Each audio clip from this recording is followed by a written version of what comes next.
Hello friends, आज हम लोग एक नई नोटिफिकेशन जो कि उत्तर प्रदेश अधीनस्थ सेवा चयन आयोग लखनऊ द्वारा जारी किया गया है पैट 2025 के लिए, उसके विज्ञापन के संबंध में कुछ डिस्कशन करेंगे। प्रकाशन की तिथि, फॉर्म कैसे भरना है, क्या है, और ये यूपी की बड़ी एलिजिबिलिटी टेस्ट में से एक है और ये है यूपी पैट 2025। आइए चलते हैं आयोग के वेबसाइट पर। आयोग द्वारा ये विज्ञापन जारी कर दिया गया है जो कि विजिबल रहेगा आपका 17/2025 तक। आयोग की वेबसाइट पर आप जाके विज्ञापन अपना देखेंगे, पढ़ेंगे, समझेंगे, फॉर्म भरेंगे। आयोग द्वारा candidate registration, photo signature, remaining detail submission, application fees, main examination fees deposit, update your transaction ID bye double verification mode, application dashboard, ये सब आपको आयोग की वेबसाइट पे दिखेगा। इसके द्वारा आपको फॉर्म भरना है। आइए हम लोग चलते हैं विज्ञापन के संबंध में थोड़ा डिस्कशन करते हैं पॉइंट वाइज, कैसे फॉर्म भरना है, क्या एलिजिबिलिटी है। तो चलते हैं आगे।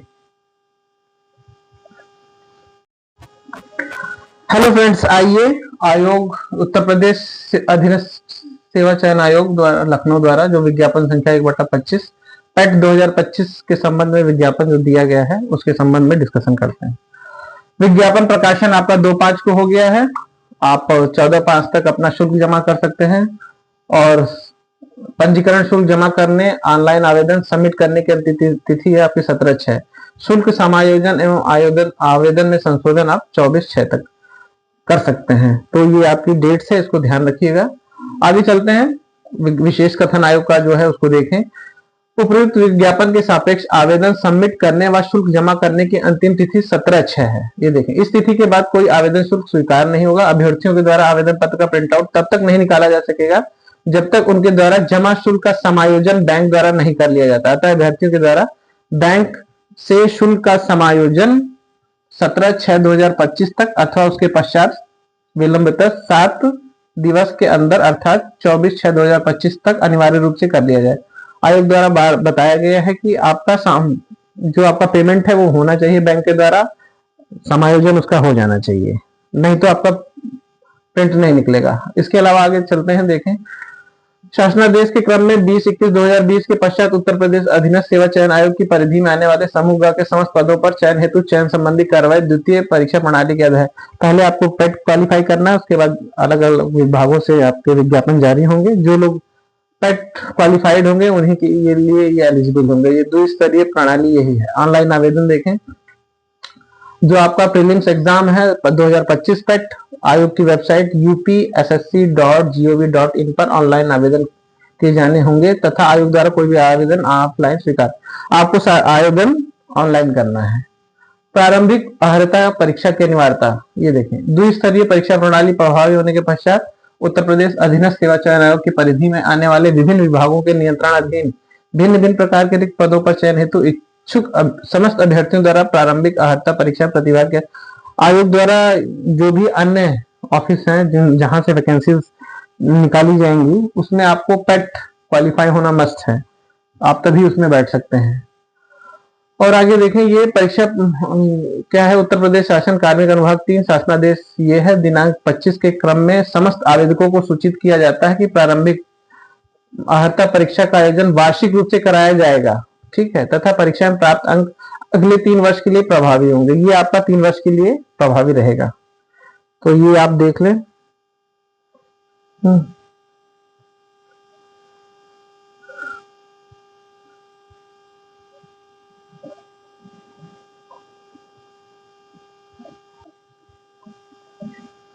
आइए अगले पेज पे देखते हैं। अब आयोग की परिधि में आने वाले पद आप परिधि में देख लें।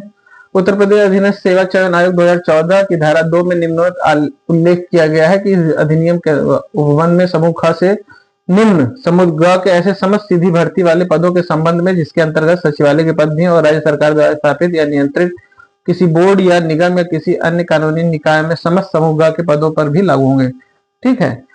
परंतु राज्य सरकार अधिसूचना द्वारा किसी पद को आयोग के कार्यक्षेत्र से हटा भी सकती है। अब ये आप देख लेंगे किन किन के लिए है। आगे चलते हैं। जैसा कि विज्ञापन के प्रस्ताव 2.2 में स्पष्ट है कि विभिन्न विभागों से प्राप्त होने वाली अधियाचनों के सापेक्ष आयोग द्वारा प्रकाशित किए जाने वाली मुख्य परीक्षा के विज्ञापनों से आच्छादित पदों पर चयन हेतु आवेदन के समय प्रारंभिक अर्हता परीक्षाओं के वैध स्कोर के आधार पर मुख्य परीक्षा में प्रतिभाग करने हेतु शॉर्ट लिस्टिंग की कार्यवाही आयोग द्वारा की जाएगी। ठीक है, अब आपको पेट क्वालिफाई करना है, उसके लिए बाद ही आप किसी परीक्षा में जो आयोग द्वारा संबंधित विभाग द्वारा जारी की जाएगी उसके लिए आप डालेंगे फॉर्म। ऑनलाइन आवेदन करने वाले अभ्यर्थियों के लिए ये सूचना देखें। आपको आयोग की वेबसाइट upsc.gov.in के माध्यम से ऑनलाइन आवेदन करना है और अभ्यर्थी को प्रारंभिक परीक्षा 2025 के अंतर्गत केवल एक आवेदन करना है। केवल एक आवेदन आप करेंगे। प्रक्रिया आप देखिए, आपने देखा है। आवेदन पत्र भरने की प्रक्रिया निम्न है, 5 भागों में विभक्त किया गया है। तो फर्स्ट है अभ्यर्थियों का पंजीकरण होगा, फोटो हस्ताक्षर होंगे, फॉर्म के शेष विवरण भरा जाएगा, फीस का भुगतान एवं समायोजन एवं एप्लीकेशन फॉर्म सबमिट। फिर उसके बाद आप फॉर्म का प्रिंट आउट ले लेंगे। ये आपका इस तरीके से फॉर्म भरना है। आप ये देखें, ये लिखा है अभ्यर्थी आवेदन पत्र भरने के लिए उपयुक्त वर्णित समस्त प्रक्रिया एक ही बार में पूर्ण कर सकते हैं। आपको आयोग की वेबसाइट पे जाना है, जो भी योग्यताएं हैं योग्यता के अनुसार आप अपना फॉर्म भरेंगे। निर्धारित सीमा आपको आयु सीमा आपकी एज 18 से 40 दिया गया है, ये आप ध्यान रखेंगे। आगे आयोग की वेबसाइट पर ये अभ्यर्थियों के पंजीकरण के लिए जो है इंस्ट्रक्शन है, ये आप लोग आयोग की वेबसाइट पे जाके पढ़ लेंगे। आगे चलते हैं। अब ये देखें फोटो तथा हस्ताक्षर के लिए संबंध में क्या कहा गया है। चेहरे की छवि स्पष्ट होनी चाहिए, बहुत चमकदार आपका चेहरा नहीं होना चाहिए।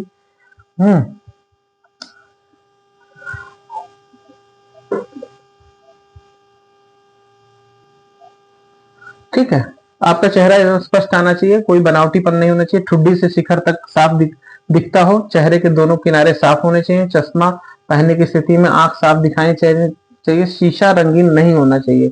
ये सब एलिजिबिलिटीज हैं, इसको आप ध्यान रखेंगे, नहीं तो ये आपका फॉर्म रिजेक्ट हो जाएगा। कैमरे पर नजर सीधी हो, जो भी फोटो खींची हो, अभ्यर्थी तटस्थ हो, आंखें खुली हो, मुंह बंद हो, सफेद या हल्के ग्रे रंग की सादी पृष्ठभूमि आवश्यक है। अब ये देख लेंगे, ये आपको दिया गया है।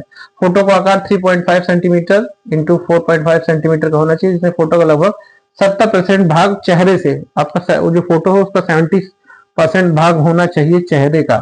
फोटो 6 महीने के भीतर की होनी चाहिए। आगे देखें, अभ्यर्थियों का फोटो रंगीन फोटोग्राफ उपयुक्त निर्धारित मानक के अनुसार, अभी कलर्ड फोटो भी होनी चाहिए, मानक आपको बताया गया। फाइल आप जिसकी फाइल का आकार 50 KB से कम और 100 KB से अधिक ना हो, 50 से कम ना हो, 100 से ज्यादा ना हो, नहीं तो वो लेगा ही नहीं।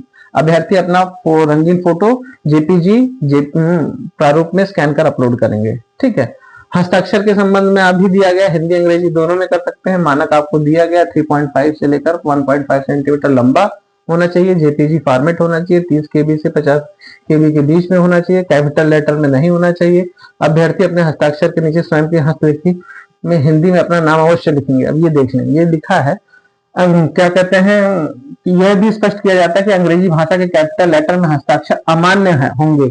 अभ्यर्थी अपने हस्ताक्षर के नीचे स्वयं की हस्तलिपि में हिंदी में अपना नाम लिखेंगे। हस्ताक्षर के नीचे लिखना है नाम भी।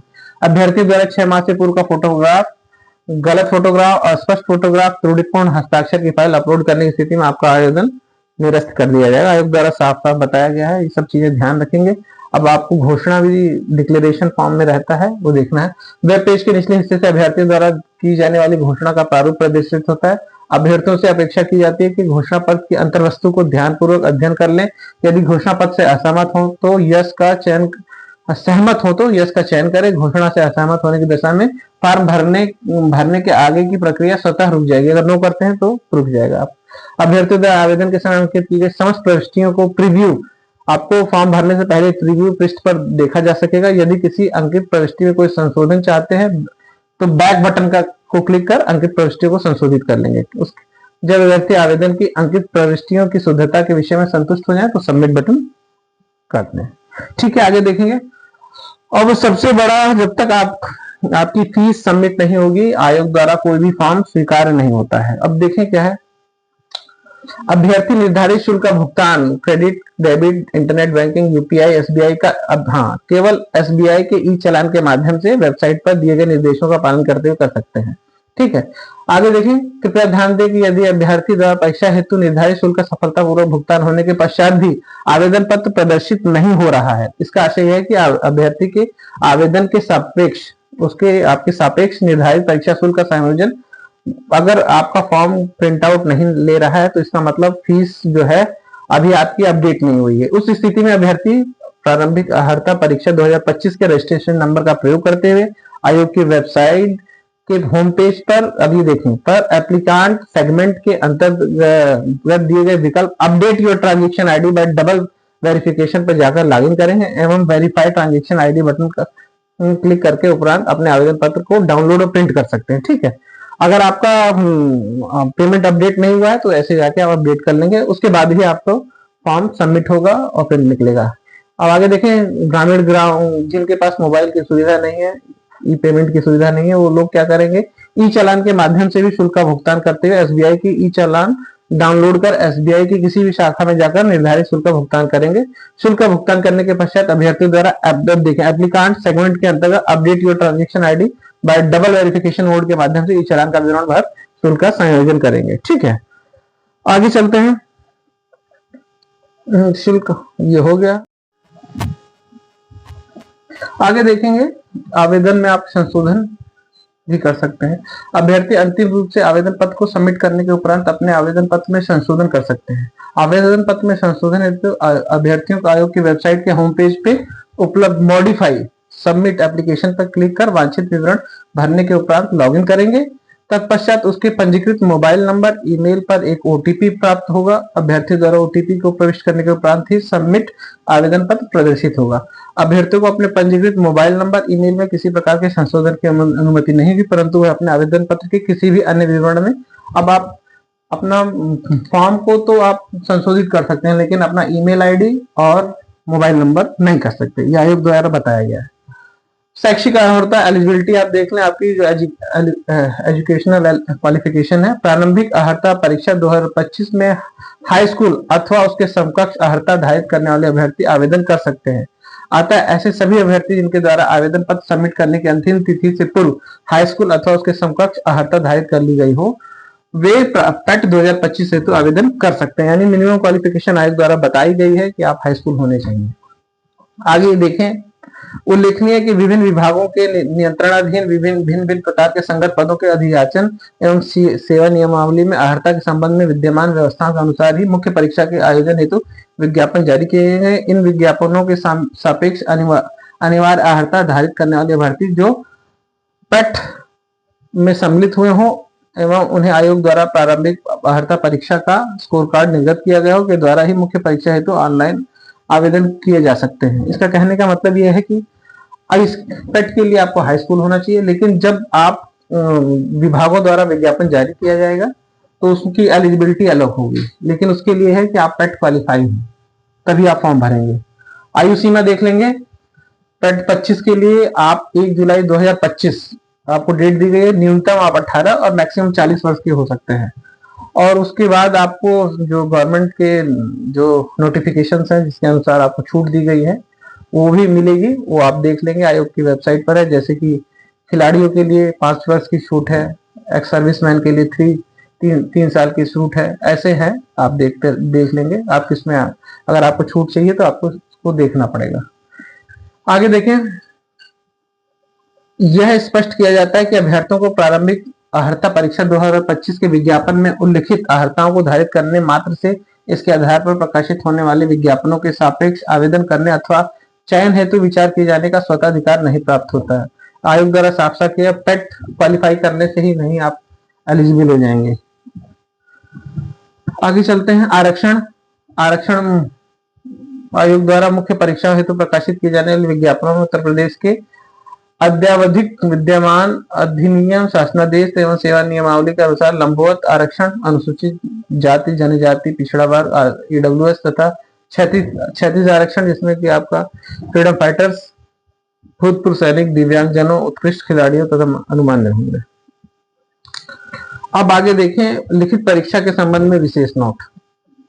जो आपके लिए क्या, यदि पेट 2025 हेतु प्राप्त आवेदनों की संख्या अत्यधिक होती है और आयोग के लिए समस्त अभ्यर्थियों की लिखित परीक्षा एक ही पाली दिन में आयोजित किया जाना सुविधाजनक नहीं होता है, तो उक्त लिखित परीक्षा एक से अधिक पालियों में दिनों में आयोजित की जाती है।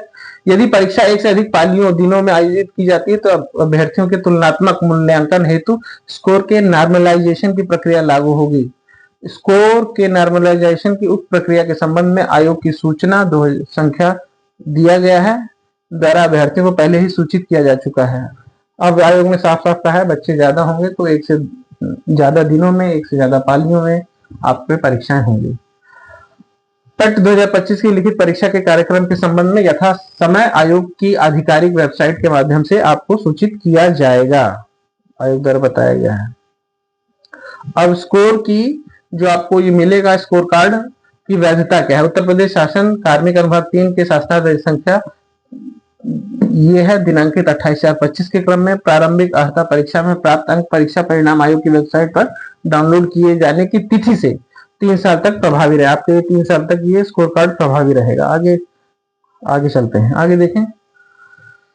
अगर अभ्यर्थियों को कोई कठिनाई हो रही है फॉर्म भरने में तो दूरभाष टेलीफोन नंबर आपको आयोग का दिया गया है।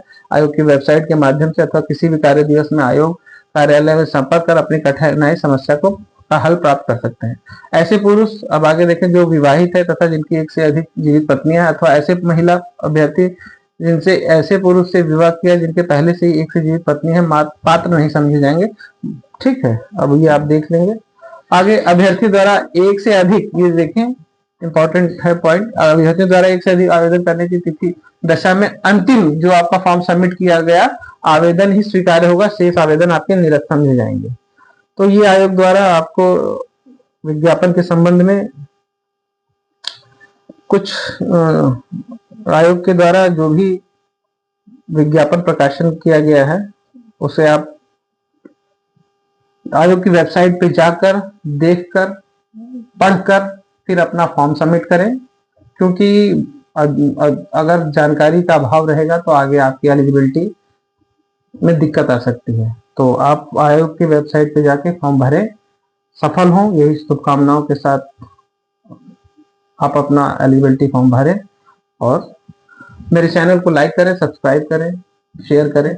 अगले नोटिफिकेशन के साथ फिर मिलते हैं। Good day.